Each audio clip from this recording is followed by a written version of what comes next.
all across America and around the world. This is Veterans Radio. This is Veterans Radio. Welcome to Veterans Radio. I am Jim Fausone. I'm the officer of the deck today. We've got some great programs for you. I think you'll find very interesting.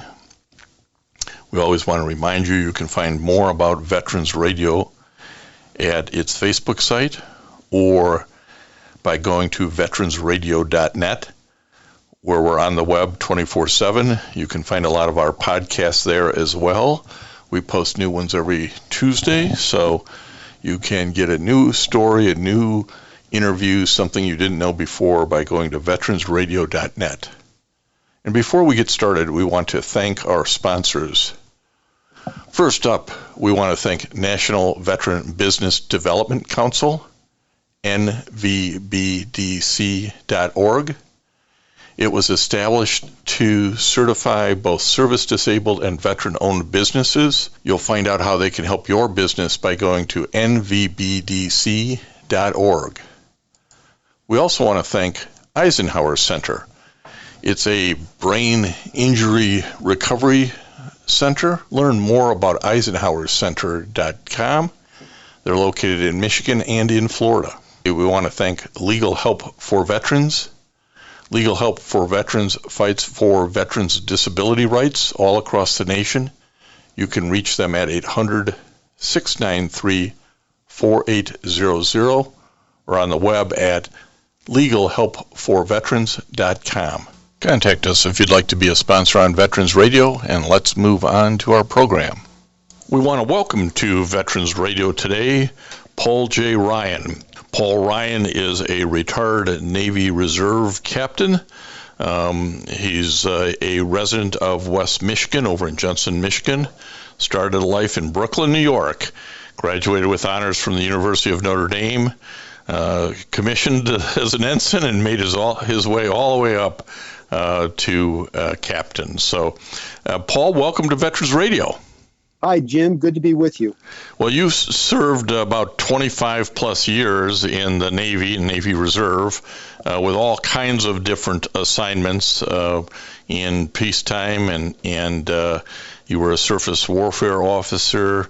How did a nice boy from Brooklyn, New York, end up in the Navy? Well, interesting question there. I actually attended a military high school in Manhattan. It's a pretty unusual school at that time in that it was a day school, not a boarding school like a lot of military schools are. It was also parochial. It was Catholic. And the military program at that time was mandatory through the Junior Army ROTC program. Fell in love with that and was looking when I was getting ready to graduate, looking at colleges, and I couldn't afford to go without a scholarship. So I was looking at Army and Navy ROTC scholarships and decided I didn't want to get that dirty by being in a foxhole. So I applied for a Navy scholarship and was fortunate enough to get it. Graduated from Notre Dame's Navy ROTC program with my bachelor's degree 2 weeks after the Vietnam War ended. The war ended April 30th, 1975, when the Viet Cong captured Saigon, and I was commissioned on May 17th. So I just missed the Vietnam War by 2 weeks. Some guys just have all the luck. But you had obviously a very interesting career and one that you enjoyed because you stayed, for the whole retirement period. Yes, I was on active duty for 5 years, all of that in San Diego, made one peacetime deployment to the Western Pacific on a destroyer. Was the oldest destroyer on active duty with the Navy at that time, was built in 1946. Was in what's called the individual ready reserve after that for about 18 months before I started active drilling, and stayed with that until 2005, when it was basically mandatory retirement. That's a federal law that governs reserve officers in all the branches. you'd have to be at least selected for the next promotion up, which for me would be Rear Admiral or 1-star Admiral. And if you aren't selected for that, then you have to retire at 30 years of commissioned service, which is what I did in 2005. You had a very interesting civilian career in banking as well.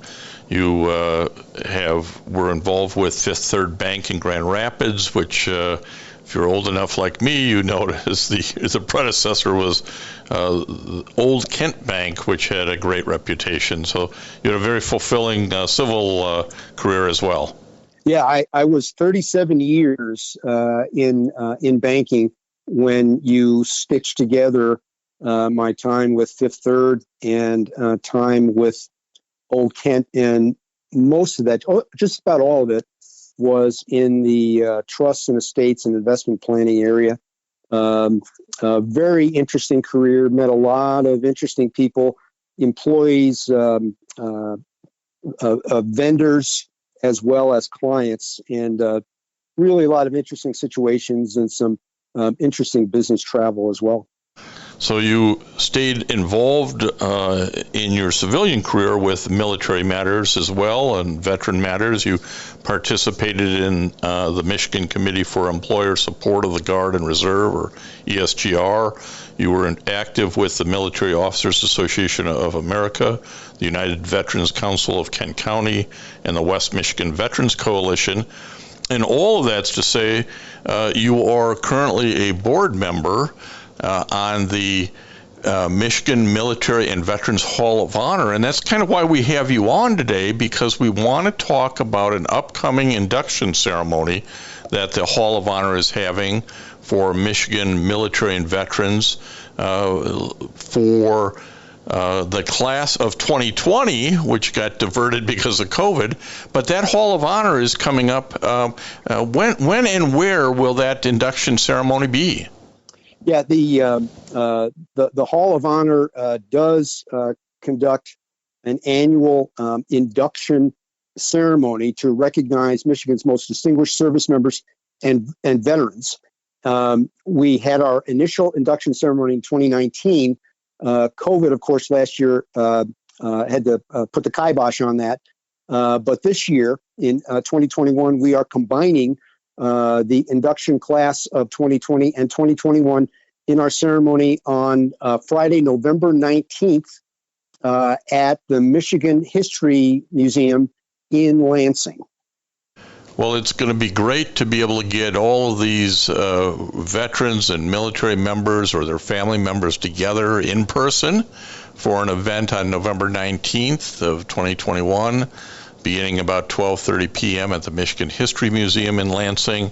Talk to us a little bit, before we start talking specifically about the class of 2020, Paul, talk to us a little bit about what the mission or goal of the Hall of Honor is. Yeah, the Michigan Military and Veterans Hall of Honor is a relatively new nonprofit entity created in 2017, and it's designed to have a place, a forum for recognizing Michigan citizens who have distinguished themselves either through exceptional service while in the military or exceptional public service after they've taken off the uniform.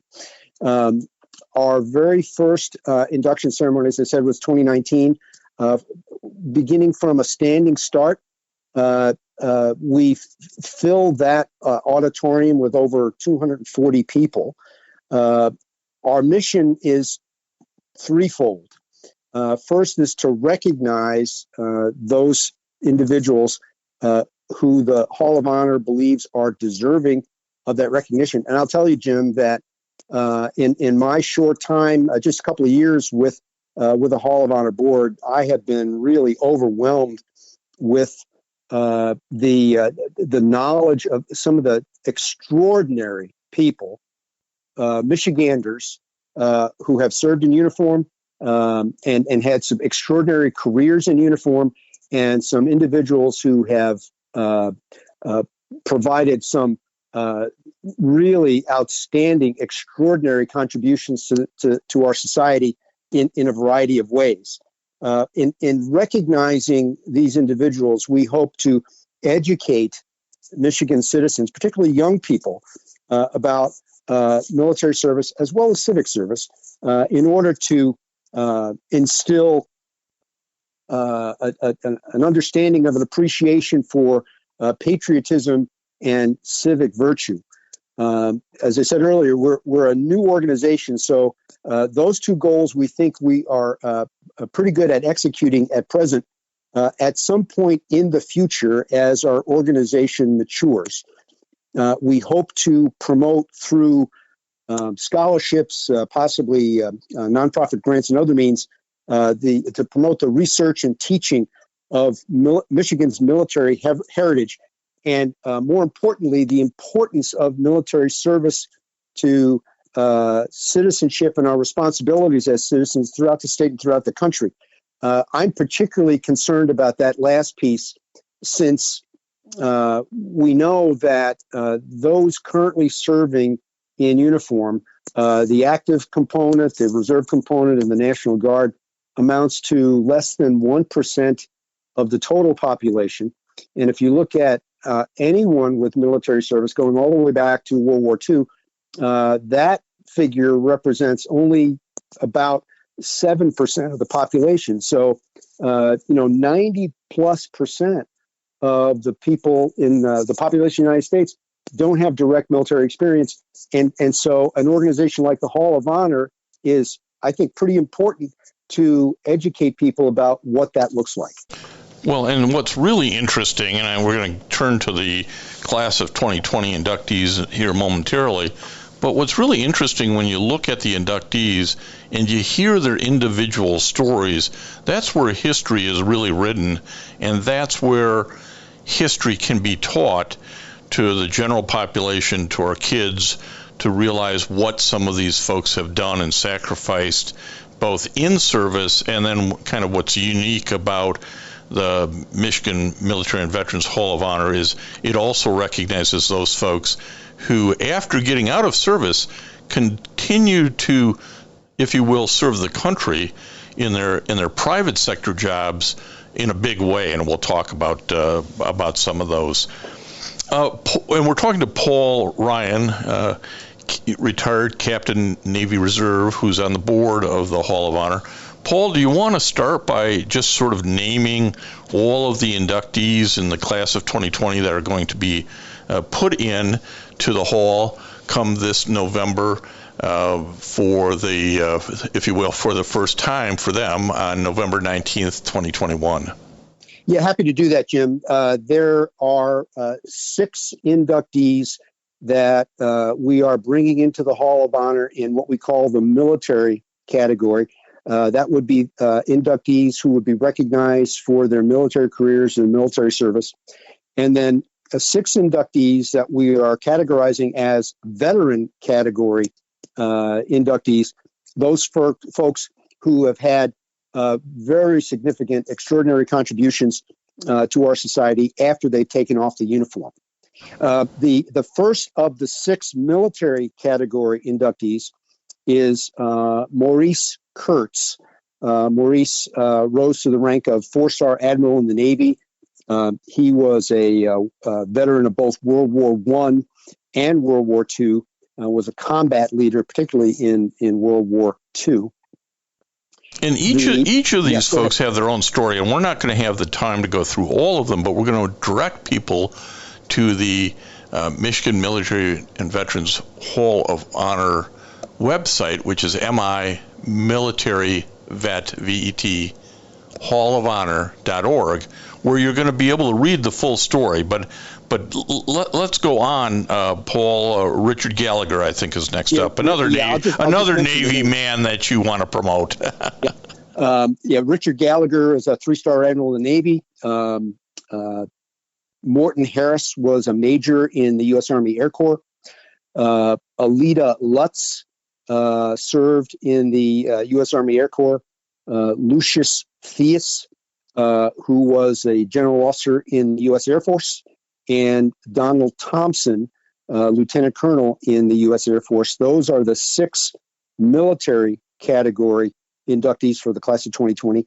And then in the veteran category, we're bringing in Rosemarie Aquilina, was a major in the Army National Guard, Gerald Ford, President of the United States, William Milliken was an Army veteran, governor of Michigan, Gary Peters, Navy veteran, U.S. Senator, Peter Secchia, Marine Corps veteran, and Linda Woods, an Air Force veteran. Well, I could just tell by the branch of service and the names of the individuals that there's a good mix of officers enlisted, every branch of the service. It sounds like the Hall of Honor is trying to make sure that it's representing all kinds of different Michigan veterans and military members. Do I have that right? Exactly right, Jim. And what counts for us is the achievement. And when we look at extraordinary achievement, that can occur anywhere. Officer service as an officer, service as an enlisted person, experience in combat, non-combat experience, as well as just a wide variety of service to the community as a civilian after military service in the fields of academia, business leadership, philanthropy, education, you name it. It runs the gamut. And I've been looking at the inductees. I'm just thrilled at the diversity of achievement, who these people are and what they've done. Well, there's a couple of these inductees in the class of 2020 I want to ask you to drill down a little bit more on because I found them kind of interesting. And tell us about the story about Aleda Lutz, who was a Army Nurse Corps veteran, but a heck of a story. Yeah, Aleda Lutz is the perfect example of wartime bravery. She was from Freeland, Michigan, born in 1915. She volunteered for the U.S. Army Nurse Corps shortly after World War II, the beginning of World War II in February 1942. Commissioned as second lieutenant, was trained as an air evacuation nurse, something that was really new for the military, new and untested at that time. Was assigned to a medical unit, the 802nd Medical Air Evacuation Squadron, which was part of the U.S. Army Air Corps' 12th Air Force. Her unit was deployed to North Africa, was the first one to do a wartime deployment overseas. Aleda participated in 6 battle campaigns over a 20-month period. She accompanied air combat missions and conducted all-weather medical evacuations in France, Italy, and Tunisia. Tragically, Aleda died at age of 28 when her aircraft crashed in France in November of 1944. Her medevac flight crashed, no survivors. On that plane were 15 wounded soldiers, 9 of whom were American and 6 were German POWs. Aleda was the first American woman to die during World War II. She was the most experienced flight nurse in the U.S. military service with 196 separate sorties, separate flights, 814 flight nurse combat hours, and the most patients transferred, 3,500 patients, Jim, with none lost under her care. Oh my, I mean, you hear that story of this woman from Michigan, and it ought to be a movie. I mean, I don't know if people realize the bravery, the sacrifice. And at that time, air evacuation was unheard of. This was a whole new area of medicine of how do you do this. And this woman became the most successful, most experienced flight nurse. But in the end, it's a risky business, and she dies in a plane crash. great person to have inducted into the Hall of Honor, Paul. Yeah, I mean, the risk of simply going up, Jim, in a flight at that very early stage in this type of military activity, a big risk, and tragically, she paid the price for that when her plane crashed. But you're right, just an outstanding story. And I'm very grateful to my fellow Hall of Honor board members for uncovering this story, promulgating it, and making a decision to induct her. Well, it just shows the quality of people going into the Hall of Honor. And I want you to drill down a little bit more on another such person. Major General Lucius Theus is... when you hear these guys' titles, you think, well, they don't get born a general. They don't get born a flight nurse. They go through a lot to get to where they're at. Tell us a little bit about his story. Yeah, Lucius Theus, great story here too, Jim. He was born in 1922 in Tennessee, actually, but lived most of his life in Michigan. He got a bachelor's degree from the University of Maryland and a master's degree from George Washington University. He enlisted in the U.S. Army Air Corps, just like Aleda did, in 1942 as a private, buck private, and went all the way up eventually to two-star general. Right after the war, he was admitted to officer candidate school in the Army, graduated second in his officer class, and was commissioned as a second lieutenant. Lucius Theus had a 37-year career in what became the United States Air Force in 1948. Many different assignments, both stateside and overseas, one of which was the director of the Air Force Accounting and Finance Center in Denver. Graduated from distinction, with distinction from the Air War College at Maxwell Air Force Base. He was base commander at Cam Bay Air Base in Vietnam. Lucius developed the direct deposit system for military payrolls. When I was on active duty in 1975, 1980, I would get this paper check and had to go to the bank and deposit it. Well, General Theus changed that for the entire military. He also led a Department of Defense task force in studying race relations within the military. And under his leadership, a lot of significant education programs and policies were developed to counter issues in race relations and improve them within the military. General Theus retired from the Air Force in 1979. Many high decorations for someone who was not really in combat. He played a support role in the Tuskegee Airmen and basically played support roles throughout his career. He was the first African American combat support officer to be promoted to the rank of general, one-star general in any branch of the military. General Theus died in 2007 at the age of 85 and is buried in Arlington National Cemetery.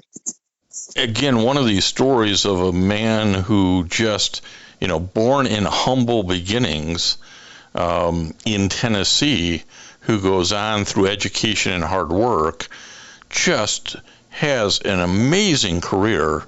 A bright guy, because you can tell that from all of the assignments that he had and what he accomplished.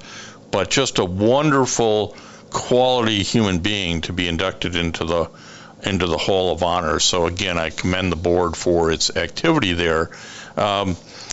Let's go on to somebody who didn't obtain the rank of general, somebody who was a Marine sergeant during his time, Peter Secchia.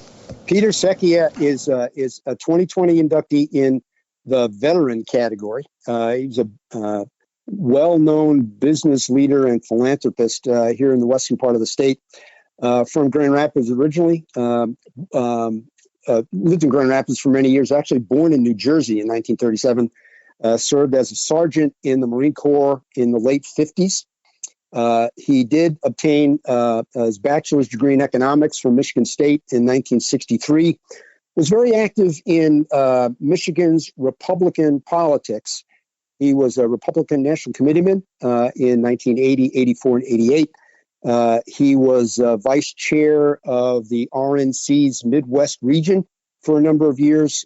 He was an advisor to the 1988 election campaign committee for George H.W. Bush, was appointed as the United States ambassador to Italy and the Principality of San Marino by President Bush, and served in that role from 1989 to 1993.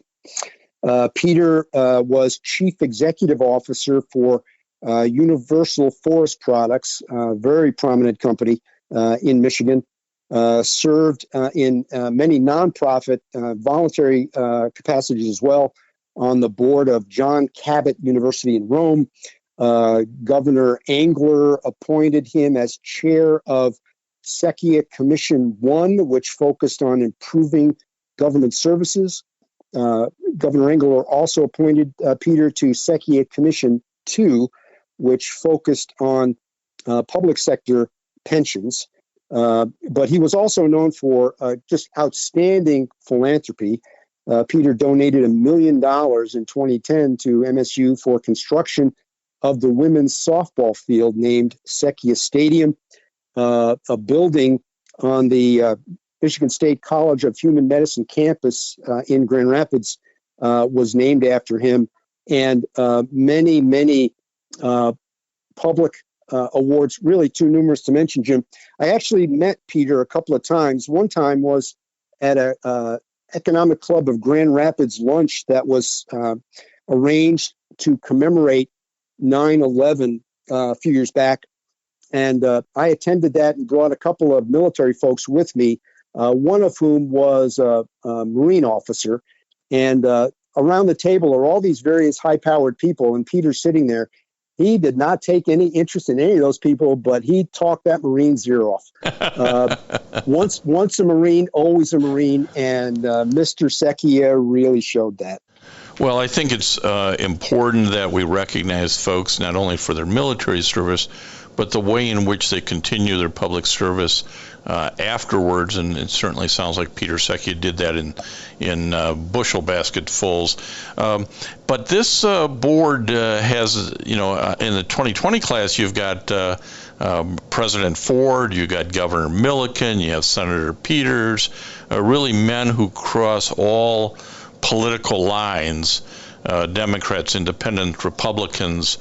And it really isn't about their, what initial they put after their name, is it, Paul? It's about the service. Exactly right, Jim. What we're looking for as a board for these inductees and potential inductees for the future is achievement, thought leadership, initiative, overcoming barriers. Breaking through, being the first of something. And I think in 2021, we have a candidate or two that fits certainly those descriptions.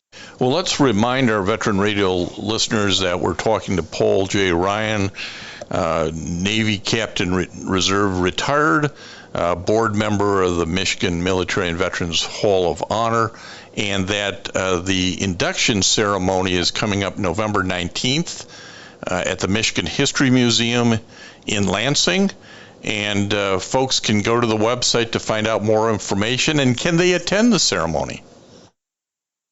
Right, open to the public, free and open to the public. So come on and join us if you find yourself in Lansing on November 19th.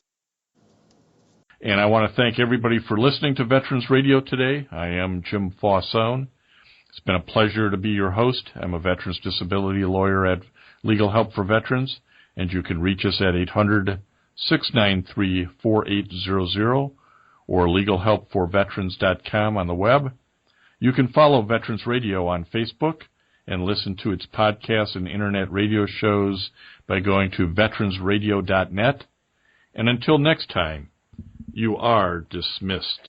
If you have a VA claim denied by the Board of Veterans' Appeals, contact Legal Help for Veterans at 1-800-693-4800. They're experts in handling cases before the U.S. Court of Appeals for Veterans Claims. Their number again, 1-800-693-4800. We would again want to thank our national sponsors, the National Veterans Business Development Council, nvbdc.org, Eisenhower Center, VA Ann Arbor Health Care System, the Vietnam Veterans of America Charles S. Kettles Chapter, Ann Arbor, Michigan, VFW Graf O'Hara Post 423 in Ann Arbor, and the American Legion Press Corn Post 46, also in Ann Arbor. They keep us on the air, as does your support. Go to Facebook, go to veteransradio.net, and support our efforts. And until next time, you are dismissed. Lucky Land Casino, asking people, what's the weirdest place you've gotten lucky? Lucky? In line at the deli, I guess? Aha, in my dentist's office. More than once, actually. Do I have to say? Yes, you do. In the car before my kids' PTA meeting. Really? Yes. Excuse me, what's the weirdest place you've gotten lucky? I never win and tell. Well, there you have it. You can get lucky anywhere, playing at LuckyLandSlots.com. Play for free right now. Are you feeling lucky? No purchase necessary. Void where prohibited by law. 18+. Terms and conditions apply. See website for details.